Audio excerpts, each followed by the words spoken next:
延遲退休年齡係全球大趨勢，政府都鼓勵退咗休嘅人再就業。按年齡嚟去聘請嘅呢一種嘅隱性嘅歧視咧，係相當之嚴重。曾經有一個好大嘅失落同埋衝擊咧，就係因為年齡關係，就話好啦，你可以唔使返工啦。但係我覺得我自己其實仲好有能力㗎，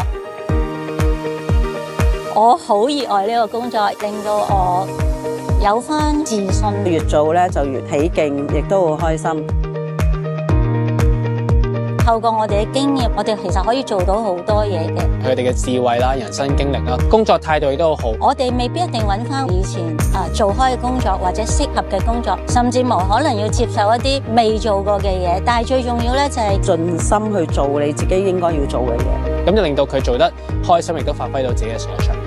體驗多咗嘅時候咧，咁啊越做咪越開心咯。使乜考慮年齡啊？不論年齡，唯才是用。